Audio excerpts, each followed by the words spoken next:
trabajo, de las aplicaciones de delivery, de cómo funcionan los millennials, temas muy interesantes para los cuales hemos invitado a Dominique Motles, que es consultora senior de Mercer Chile. ¿Cómo estás, Dominique? Hola, bien, gracias. Hugo Álvarez, coaching y director del programa ejecutivo de reubicación de la empresa Potencia Laboral. ¿Cómo estás, Hugo? Hola, Álvaro, bien, gracias. Bienvenidos ambos. Para introducir el tema los invito a escuchar el siguiente informe. Hasta en un 900% han aumentado las ventas de algunos restaurantes gracias al nuevo sistema de delivery que incluye aplicaciones de celular. Rappi y Uber Eats son algunas de ellas y han significado toda una nueva forma de comercialización para algunos locales de comida, pero ¿es realmente nuevo el sistema?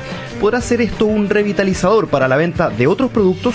Lo cierto es que parece ser cada vez más común ver motos en las calles de la ciudad repartiendo las compras que les han pedido desde un celular o tablet. Jóvenes dispuestos a ganar unos pesos extra o bien profesionales con dificultades para conseguir otro empleo son los protagonistas del nuevo delivery. ¿Cómo cambia el mercado laboral con esto? De eso y más conversamos a partir de ahora, donde ya puedes comentar usando el hashtag SonarActual. Cifras que impresionan, un crecimiento impresionante que han tenido, por ejemplo, Rappi, Uber Eats, todos estos sistemas de delivery, que claro, ha habido ya algunos reportajes, algunos testimoniales respecto a cuáles son las condiciones de trabajo.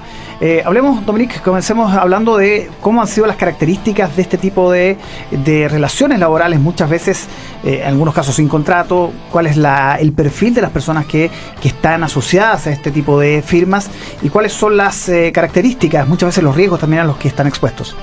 Bien, bueno, este tipo de trabajo obviamente también responde a la llegada de los nuevos sistemas y plataformas de e-commerce, de lo que es la venta de productos o servicios, y efectivamente generan empleos que van respondiendo también a esta necesidad de las personas de poder trabajar como agentes libres. Hoy día muchos de nuestros jóvenes y sobre todo la generación millennial están dispuestos a sacrificar, en el fondo tener un contrato directo con una compañía y trabajar directamente como freelancer o disponer también para poder manejar sus propios tiempos. Entonces, en ese sentido, recoge este tipo de público y, por otro lado, también una gran fuerza laboral que ha llegado del extranjero, que obviamente también está en un proceso de reinserción laboral. Ahora, ¿cuáles son los riesgos o tal vez los peligros que encierra este tipo de contrato que es más libre, que muchas veces no está determinado a un horario como en el sistema tradicional? ¿Cuáles son los problemas ahí?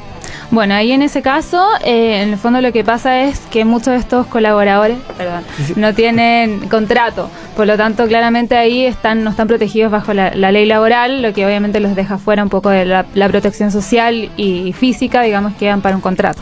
Ahora, ¿están dispuestos a eso? ¿Están dispuestos a no tener contrato para tener un trabajo que por lo menos les permita tener un recursos básicos, pero muchas veces sin imponerse, sin las digamos, características que tiene un trabajo tradicional? Claro, lo que pasa es que en ese escenario, cuando ellos trabajan en una modalidad freelancer, ¿qué significa esto? Que ellos ganan a partir de lo que están trabajando. Entonces, a ellos les acomoda bastante, porque es una modalidad que les permite trabajar, entre comillas, cuando ellos quieren. Y ven mucho, y sobre todo ese nosotros siempre vemos que es un punto que marca la diferencia, que visualizan mucho el esfuerzo que se les retribuye en un punto de vista económico. O sea, ellos trabajan y ven de inmediato la ganancia, que es distinto al modelo actual o el tradicional que nosotros tenemos, que cuando tú trabajas todo un mes por un sueldo fijo, definido, tú lo que tienes que hacer es esperar a fin de mes para poder ver un salario, y en definitiva las personas se tienden a acostumbrar a eso y no le ven el desafío. Ahora, lo que marca la mayor tendencia en este punto es que el profesional se ve enfrentado a trabajar y ver el esfuerzo retribuido en una parte económica. O sea, ese es el punto clave de este modelo de trabajo. Y lo otro, que las barreras de entrada son bajísimas. O sea, cualquiera puede comenzar a trabajar en eso. ¿No hay requisitos? ¿Cuáles son los requisitos que piden? Aparte de tener licencia de moto, me imagino. Mira, tú mandas tu carnet o tu licencia, tú la mandas por una aplicación. Hay una capacitación en donde te citan, tú vas para allá y ya está. O sea, tienes que comprar solamente el bolso de la aplicación, o sea, del claro de la aplicación, y con eso tú estás en condiciones para comenzar a trabajar. Ya está. O sea, no te piden, a lo más te solicitan el chequeo de antecedentes, que tienes que adjuntar el papel, pero más allá de eso no hay nada. O sea, cualquiera puede entrar a trabajar en eso, y también no hay exigencia de un mínimo que tú tienes que cumplir. Entonces muchas personas también lo tienen como algo auxiliar, que cuando necesitan generar más ingresos, recurren a eso. Es parecido a lo que pasa con Uber, ¿no? Con Uber, con Cabify, en el sentido que son personas que muchas veces tienen un trabajo relativamente estable, pero que esto le asigna, digamos, le permite obtener unos recursos que no podrían obtener de otra manera. ¿Se crea una cierta fragilidad laboral, a tu juicio, Dominique? ¿Una fragilidad laboral en qué sentido? En el sentido de todo lo que estábamos mencionando, los riesgos, la posibilidad de no imponerse, el hecho de que haya pocas barreras de entrada. Claro, es que en general siempre que no existe un contrato de trabajo, ahí el trabajador queda un poco más descubierto desde ese punto. Ahora también gana otras cosas que finalmente tienden a compensar por qué tienden a preferir ese tipo de trabajos, como lo que es la flexibilidad o poder complementar sus ingresos o manejar sus propios tiempos.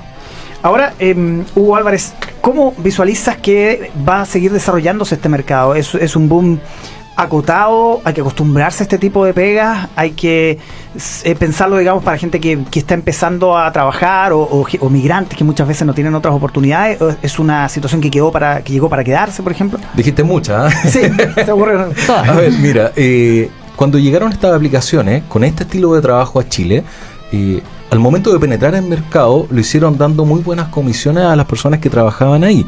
Ahora, yo creo que es la modalidad de trabajo del futuro. Ya hoy en día, estar trabajando de 9 a 6 y media o a 7 de la tarde, tener que andar en locomoción colectiva con las condiciones que nosotros sabemos, o ir incluso manejando en vehículo a tu trabajo, es bastante engorroso, muy desgastante. Entonces, tener la posibilidad de trabajar, incluso lo que ha provocado hoy en día, que se dé la opción de que se habiliten las empresas del teletrabajo. O sea, es algo que está pegando mucho en el mercado, está penetrando con fuerza. Ahora, el tema es que ¿cómo se puede aprovechar eso por parte de las empresas? Por otro lado, tú mencionaste el tema de los inmigrantes. Efectivamente es así. Muchos inmigrantes cuando llegan a Chile están con muchas dificultades para poder encontrar empleo. Este tipo de aplicaciones es lo que les ha calzado perfecto. Incluso a las personas que llevan mucho tiempo buscando trabajo y no logran encontrar, también esta aplicación les sirve mucho, porque les da la oportunidad de generar ingresos de una manera freelance, sin tener que estar necesariamente con una restricción de trabajo. Ahora, escuchándote, de inmediato pensé en los call centers, ¿no? Que es otro universo laboral que ha crecido mucho en Chile, sí. Aunque muchas veces uno se encuentra con voces de otras latitudes. En ese sentido, ¿son mercados relativamente similares? ¿Comparten ciertas características, Dominique? Ahí depende, porque en el caso de los call centers muchos están contratados por la empresa y eso obviamente les permite tener estos beneficios laborales de ser contratados. Ahora tampoco tienen la flexibilidad de poder moverse porque tienen que estar en el punto fijo, digamos, laboral y cumplir a veces con turno. Entonces no les da esa flexibilidad de poder optar, digamos, a poder elegir su horario, pero a la vez también pueden tomar este tipo de trabajos como trabajos complementarios, en el fondo, para poder sumar el ingreso que ellos necesitan al fin de mes. ¿Tú compartes la visión de Hugo en el sentido que hay que empezar a acostumbrarse a este tipo de mercado laboral mucho más flexible, con menos horarios, como tradicionalmente los hemos entendido, con más disposición también del trabajador a arriesgarse a tener otras entradas de ingresos? Sí, yo lo veo como desde dos aristas. Por un lado está lo que están ofreciendo hoy día las compañías desde el punto de vista de la flexibilidad que le ofrecen a los colaboradores fijos en lo que es movilidad de puestos, trabajar remoto, elección para poder elegir su horario de entrada o salida, y por otro lado están estas alternativas de freelancers o trabajos, digamos, por contrato, que le dan esta flexibilidad a las personas de poder elegir cuándo, cómo y dónde trabajar. Ahora, cada vez que hablamos de flexibilidad laboral, que es un concepto bien polémico, ustedes lo saben, porque claro, tiene una mirada política que tiene que ver con que muchas veces las empresas abusan de esa situación, digamos, ¿no? Te dicen, te ofrezco flexibilidad laboral, y el trabajador piensa, ya, voy a tener tal vez más tiempo libre, voy a tener más posibilidades de estar con mi familia, en fin, pero también viene aparejado una serie de situaciones que significan menos beneficios. El concepto de flexibilidad laboral, primero, Hugo, ¿te gusta? ¿Sientes que es justo hablar de este tipo de flexibilidad laboral? Y segundo, ¿sientes que las empresas chilenas lo utilizan bien? Me encanta el concepto de flexibilidad, pero cuando está ligado al cumplimiento de objetivos. No flexibilidad laboral para que los trabajadores o las empresas hagan abuso, como tú bien dijiste. O sea, la flexibilidad laboral tiene que estar definida sobre una base de objetivos concretos. Tú puedes perfectamente manejar una empresa con muchos trabajadores que estén bajo este esquema, pero los objetivos son los claves acá. Si tú defines flexibilidad y no tienes una base sólida, se te va a transformar en algo completamente desordenado. ¿Cuál era la segunda? Respecto a si las empresas están aplicando bien este concepto, si las empresas se han acoplado a un uso correcto, si es que tú quieres, de esta flexibilidad, o ha habido algún tipo de abuso de ella. Sí, o sea, generalmente el uso está bien implementado en las empresas, o sea, no es que hay un abuso excesivo por parte de ella. Generalmente los cargos más de confianza son los que tienen este tipo de modalidad de trabajo, pero siempre cuando, o sea, yo quiero volver al concepto inicial, siempre cuando la flexibilidad esté definida sobre bases sólidas de objetivos, no debería haber ningún inconveniente en implementarla. O sea, Dominique, ¿qué mirada tienes sobre eso? Por otro lado, también la flexibilidad, y hay muchas personas que se acercan a nosotros y nos dicen, pero ¿qué flexibilidad? ¿Cómo lo puedo hacer? Está muy ligada a la naturaleza del trabajo, es decir, no podemos flexibilizar cualquier tipo de trabajo. Hay trabajos que son de atención al cliente y obviamente no lo pueden hacer a remoto de su casa. Obviamente hay trabajos que son más ligados a tareas administrativas, en el fondo, o que se puede trabajar por internet, que sí son sujetos a esta flexibilidad y por ende también pueden trabajar desde su casa o desde cualquier lugar donde quieran. Es el punto donde quería ir. Trabajar en la casa, que parece como el sueño de cualquiera, pero ojo, hay que tener mucha autodisciplina, siento yo, porque es muy fácil distraerse con las tareas propias de la casa o definitivamente con el ocio o con el relajo. Ese es un mercado que está creciendo en Chile, me parece, ¿no? De acuerdo a las cifras, cada vez son más personas las que trabajan en casa. ¿Cómo ven ese mercado en particular, Hugo? Bueno, efectivamente es un mercado que está en crecimiento. O sea, para la empresa, si tiene una definición con el trabajador en donde los objetivos son los que tienen que cumplirse, no debería haber ningún inconveniente. Ahora, siempre en ese esquema, lo clave es siempre la definición de responsabilidades. Tú puedes abusar en base a esa definición como trabajador o como empresa, de esa definición flexible. Ahora, la flexibilidad no es que todos la busquen tampoco, o sea, tiene que ver mucho con las expectativas que tenga tanto la empresa como el trabajador. Si bien trabajar por internet, hoy en día tú puedes trabajar por internet en prácticamente cualquier puesto. O sea, las herramientas que hoy en día tenemos, tanto de software como de conexión remota, pueden permitir a cualquier profesional conectarse desde su casa, incluso trabajar desde fuera de Chile. Pero insisto, o sea, para mí la base de cualquier definición de flexibilidad tiene que estar sobre objetivos y sobre responsabilidad. Si no, en definitiva, un permiso administrativo que se le entrega a la persona. ¿Cómo lo ves, Dominique? El trabajo en la casa no es lo mismo que el teletrabajo, ¿no? Técnicamente hay una distinción ahí, ¿o es lo mismo? Prácticamente lo mismo, sí. En el fondo ahí también hay un tema importante que tiene que ver con la generación de la cultura de la empresa, de tener esta posibilidad de ejercerlo con los colaboradores. Hay muchas empresas que parten o inician un proceso de flexibilidad o trabajar home office, entregando ciertos números de horas a la semana o mensuales que las personas pueden hacerlo para generar un cambio cultural y que en el fondo permita ser como una forma de trabajar. Y luego ya pasa a ser como parte de la cultura o la práctica, digamos, laboral de la compañía. Hay otras que ya también tienen puestos de trabajo, como las empresas de TI o empresas de servicio, que es mucho más fácil poder implementar este tipo de trabajos por temas de VPN, trabajar, digamos, con un notebook, que las personas ya cuentan con estas herramientas y es mucho más fácil la implementación. Empresas productivas o de retail obviamente tienen esta dualidad porque tienen dos tipos de trabajo de personas que tienen que estar en sus puestos versus trabajos más administrativos que son sujetos a flexibilidad. Hablábamos de trabajos de 9 a 5, ¿no? El trabajo tradicional. Los invito a escuchar una canción de Ramones que habla precisamente de lo difícil que es vivir en un mundo laboral con tanta estructura, ¿no? De 9 de la mañana a 5 de la tarde. Hoy cuesta aún mucho más porque ese mismo mundo que adelantaba los Ramones han cambiado. Así que escuchamos a los Ramones aquí en Sonar Actual. Otles, consultora senior de Mercer Chile, y Hugo Álvarez, coaching, director del programa ejecutivo de reubicación de la empresa Potencia Laboral. Hablábamos en la pausa de una suerte de trampa que tiene estas aplicaciones, en el sentido que pueden llegar a tener un sueldo atractivo finalmente, sobre todo para un profesional que está empezando, y que cuando busque pega en lo que estudió, definitivamente no se logre equiparar. ¿Cómo ves eso, Hugo, en el sentido de que se produce ahí una paradoja, ¿no? Efectivamente. Tú como profesional joven comienzas a trabajar en este tipo de aplicaciones y puedes llegar a obtener rentas que son bastante considerables a nivel de mercado. Te hablo de 800,000 pesos, 900,000 pesos. Incluso cuando estas aplicaciones recién llegaron a Chile, le permitían a los profesionales tener rentas incluso sobre $1.000.000. ¿Qué sucede si este profesional que está bajo un esquema en donde trabaja cuando quiere, va a buscar trabajo en una empresa, se va a encontrar con una renta similar o incluso inferior, como no tiene experiencia, y va a tener que estar trabajando más encima sujeto a una dependencia con horario, llegando a las 9, con una hora de colación, siguiendo instrucciones, encerrado en una oficina? Entonces, eso ha representado un desincentivo. Pero claro, o sea, para las empresas es difícil contratar a este tipo de profesionales porque en definitiva estas aplicaciones son un competidor directo para ellas. Claro. Directo. Pero ahí, en todo caso, ahí la empresa puede ofrecer otras cosas, Dominique. Sí, claro, en ese sentido y sobre todo para los nuevos profesionales están mucho más conectados con el propósito. Es decir, hoy día las empresas también están ofreciendo posibilidades de desarrollo, de trabajar en otros proyectos o en otros países, y eso hace que las personas, sobre todo los profesionales, sientan también interés en poder trabajar en una compañía que le ofrezca desafíos y a la vez también crecer en puesto y en salario, cosa de que trabajar obviamente siempre lo mismo en Rappi, siempre siendo la misma función, es más difícil de poder conseguir. Ahora, hay mucho mito, ¿no?, sobre los millennials, y me imagino que ustedes se enfrentan a diario a eso, respecto a cómo son, a qué los mueve. También existe desde las otras generaciones también una mirada un poco entre crítica y paternalista, diría yo, en el sentido que son gente que no se compromete mucho, que está un año en la pega y se va. Desmitifiquemos, Dominique, ¿cómo son los millennials en la pega? ¿Qué es lo que has visto tú en tu experiencia? No, los millennials son comprometidos. Obviamente ellos sí necesitan una mayor cantidad de incentivo y feedback para no desmotivarse. Están buscando constantemente que se les dé retroalimentación, están en búsqueda de constante desafío, y una vez que una empresa es capaz de proporcionarle eso a un millennial, puede que la persona se quede comprometida y pueda seguir creciendo ahí.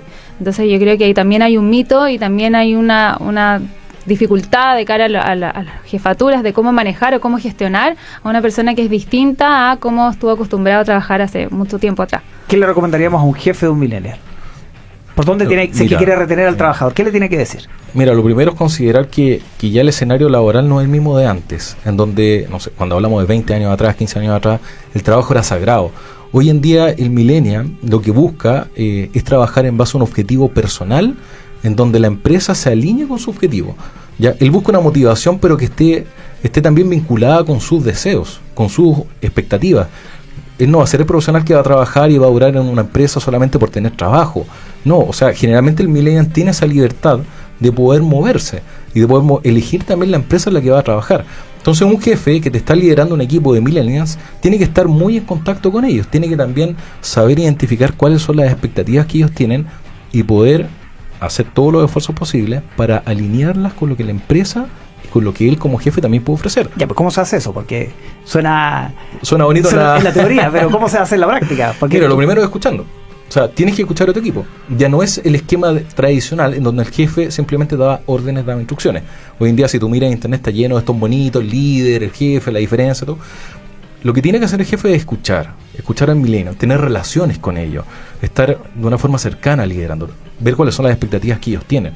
Ojo que tú no puedes manipular las expectativas de un profesional, y eso es un error pensarlo, ¿ya? Tú lo que puedes hacer es levantarlas y ver si es que el trabajo y la empresa se alinea con esas expectativas.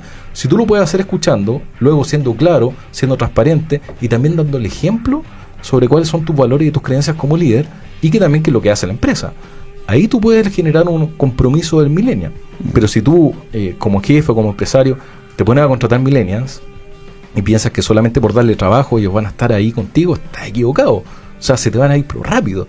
El tema es que tú tienes que saber escuchar para hacer un levantamiento, luego ser transparente, conversar con ellos, exponer las situaciones, y ahí tú vas a lograr encontrar el match. No es que te funcione a todos. Sí. Dominique, ¿y cómo va a ser? Ya me imagino que hay muchos casos, cuando los millennials sean los jefes. ¿Cuánto va a cambiar la empresa, Bueno, hoy día las futuras generaciones que son los centennials todavía no han ingresado a la fuerza laboral e incluso van a trabajar en puestos que todavía no existen. No nos imaginamos. Por lo tanto, también el millennial probablemente va a tener que hacer un cambio en cómo poder liderar o administrar a esas personas, lo mismo que pasa con las jefaturas actuales. Entonces, primero es entender cuáles van a ser los futuros trabajos que hoy día no existen y cómo también ellos van a necesitar o qué aspiraciones van a tener de cara a esas posiciones. Claro, pero lo que te preguntaba, si se han encontrado ya en la práctica con jefes muy jóvenes, jefes millennials, que en el fondo también cambian muchas veces la estructura de la organización, cambian los incentivos. ¿Qué te has encontrado en la experiencia? Claro, hoy día también podemos ver a jefaturas que están administrando equipos de personas que son mayores que esas jefaturas, por lo tanto también ese aprendizaje, y vemos que hay empresas que están implementando lo que es el reverse mentoring, donde los millennials les enseñan cosas a las generaciones anteriores, por lo tanto también se genera ese proceso de aprendizaje no solo hacia arriba, sino que de manera transversal o hacia abajo. Hablemos de remuneraciones. ¿Qué va a pasar con este mercado que está cambiando, con este mercado que es más flexible, aunque ya dijimos que la palabra tiene algunos cuestionamientos, donde los incentivos son distintos, donde la fuerza laboral, la mayoría de la fuerza laboral tiene motivaciones distintas a la de la generación anterior? ¿Cómo se va a mover este mercado? La remuneración siempre va a ser un tema importante. ¿Ya? Es muy difícil que no lo sea para un profesional. Ahora, son otros los aspectos que después empiezan a entrar en juego, como el bienestar, como la libertad, como la capacidad de escucha que tenga la empresa o la jefatura que esté trabajando con ellos. Eso es lo que hoy en día está cambiando. Ahora, la remuneración en un profesional que tiene menos experiencia claramente va a ser menor que uno que tenga 10, 15 o 20 años de experiencia, ¿ya? Pero sí lo que las empresas están valorando y le están incorporando más valor a la remuneración es la forma de pensar que tienen ellos, el dinamismo, el aporte que pueden hacer con la visión global que pueden entregar también a la empresa. Porque un millennial, si tú lo consideras, es un profesional que generalmente viene de haber tomado la Working Holiday, de haber viajado por el mundo, de haber tenido una pasantía afuera. Entonces, tú lo traes a una empresa y no lo puedes traer en un modelo tradicional, donde tenga que estar obedeciendo órdenes de un jefe, ¿no? Eso es un error. Entonces, ¿qué tienes que hacer con el millennial? Tienes que aprovechar la oportunidad de rescatar cuál es su visión, la visión global que él tiene, y ver cómo él te puede aportar con dinamismo y con una mirada distinta a la empresa, ¿ya? Ojo, que no es que signifique que el millennial sea mejor o peor que el profesional que tiene más experiencia, no, para nada, sino que la invitación a las empresas es que hagan un complemento entre la mirada del profesional que tiene experiencia más la mirada del millennial que está entrando con la idea fresca y la visión global que tiene. Dominique, ustedes ahí en Mercer entregaron hace poco un informe, Total Remuneration Surveys, TRS, de 2018, donde se encuentra, por ejemplo, las 35 datos, digamos, de cómo se va a componer la nueva fuerza laboral de las organizaciones. ¿Qué nos puedes contar de ese estudio y las conclusiones principales? Claro, desde el punto de vista de la nueva fuerza laboral y un poco retomando lo que hablábamos al principio, se incorpora, además de las personas que trabajan por contrato, están contratadas dentro de la empresa, lo que es el agente libre y también el pedir prestado este recurso. Hoy día vemos que las empresas están achatando su estructura en el fondo para poder ser más dinámicas y ágiles, por lo tanto hoy día las posibilidades de hacer un crecimiento tan horizontal como se acostumbraba no van a ser tan así. Por lo tanto, ¿qué está pasando? Están dispuestos a contratar personas por proyecto y personas que también estén trabajando, digamos por contrato o freelance para casos puntuales o trabajo específico. Por lo tanto, ahí te amplía un poco la fuerza laboral dentro de las organizaciones, son personas que están entrando y saliendo y por ende también afecta lo que es la remuneración, porque no es lo mismo tener a alguien full time que tener a alguien que está por proyecto o media jornada. ¿Y cómo lo afecta en particular, más allá de la mirada de la empresa, cómo afecta al trabajador? Al trabajador en general le beneficia porque tiene más opciones, digamos, de poder elegir sus tiempos, sobre todo también para madres que trabajan, que tiene que compatibilizar la vida personal, la crianza de los hijos y el trabajo, puede ser una buena alternativa, y también para los jóvenes que están empezando a, digamos, trabajar, para poder aprender, digamos, de otras empresas, conocer distintas realidades y adquirir una mayor experiencia para poder ya directamente entrar al campo laboral. Sumando y restando, estamos hablando de que hay que habituarse a que las personas tengan 2 o 3 empleos, por ejemplo, que sea una empresa un poco más liviana. ¿Es eso finalmente a lo que hay que acostumbrarse? ¿Eso ya es irreversible? Mira, va a depender mucho del rubro en el que esté inserto profesional. Nosotros no vemos, al menos desde en potencia laboral, que las personas tengan que optar a 2 o 3 empleos. La verdad es que no nos toca mucho ese escenario. Yo creo sí que hay que separar, desde el punto de vista del negocio, cuando una empresa necesita profesionales que entran por demanda, por contrato, freelancer, a profesionales que tengan que estar contratados por ellos. Eso tiene que ver con el capital humano cuando ellos lo manejan como activo dentro de la empresa. Si es que ellos tienen que tener profesionales que sean especialistas en lo que ellos hacen, les va a caer muy bien tenerlos contratados. Pero por otro lado, si requieren solamente un apoyo estacional, eventual, o para poder sacar adelante ciertos proyectos específicos, ahí les puede caer bien el ocupar profesionales por proyecto. Dominique. También está el tema de la automatización. Hoy día vemos que en lo que es logística, producción o manufactura, cerca del 40% de esos trabajos van a tender a ser automatizados. Por lo tanto, también eso implica cambios en la forma de trabajar, cambios en la forma de gestionar ese proceso de automatización, y hoy día todo lo que no puedan hacer los robots va a empezar a tener mayor importancia. En el fondo, todo lo que tiene que ver el trabajo de las personas, las habilidades blandas, lo que no puede suplir un robot, va a empezar a adquirir mayor, digamos, preponderancia de cara a lo que se pide de un trabajador. Y se va a pagar mejor. Ojalá, esa parte. Esperamos.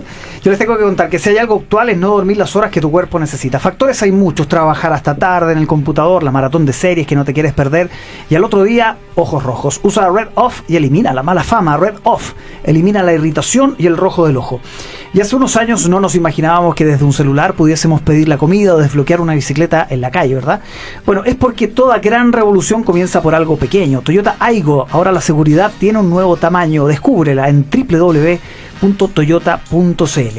Les quiero agradecer a Dominique Motles, consultora senior de Mercer Chile, y a Hugo Álvarez Yapur, coaching director del programa ejecutivo de reubicación de la empresa Potencia Laboral. Muchísimas gracias a ambos por acompañarnos. Gracias a ti. Que esté muy bien. Nosotros nos